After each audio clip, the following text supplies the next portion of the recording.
Ukraine की मदद के लिए यूरोपियन यूनियन की तरफ से एक और ऐलान सामने आ गया है।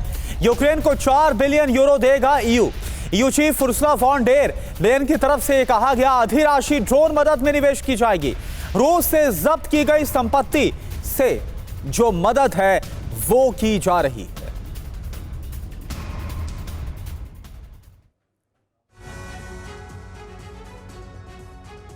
दरअसल रूस यूक्रेन को लगातार मिल रही सैन्य मदद से भड़का हुआ है और इसी वजह से रूस के टारगेट पर यूरोपीय देश आ गए हैं। इस लिस्ट में पहले नंबर पर ब्रिटेन है, जिसने अभी तक 71,156 करोड़ की मदद यूक्रेन को दी है। दूसरे नंबर पर जर्मनी है, जिसने 50,816 करोड़ के हथियार यूक्रेन को भेजे हैं। तीसरे नंबर पर फ्रांस आता है, जिसकी तरफ से अब तक 38,624 करोड़ की मदद दी गई है। चौथे स्थान पर पोलैंड का नाम है, जिससे 31,512 करोड़ की सैन्य मदद यूक्रेन को मिल चुकी है।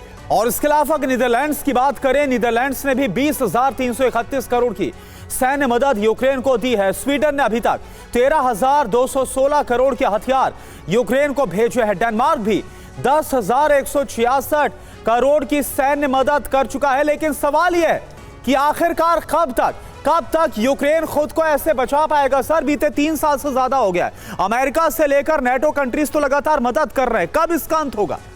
देखिए, ऐसा है कि बिल्कुल इस समय में यूक्रेन को जो सबसे बड़ी दिक्कत आ रही है वो इसका मैन पावर की है।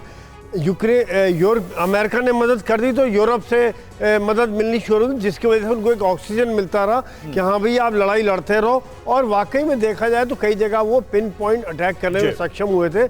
अभी जो लड़ाई है मेनली एआई के द्वारा सर्विलेंस और पिन पॉइंट अटैक पर आ गई यूक्रेन की तरफ से। रशिया जो एटिशन वॉरफेयर कर रहा है, लगातार उनके ऊपर भारी संख्या में ड्रोन के द्वारा हमले कर रहा है।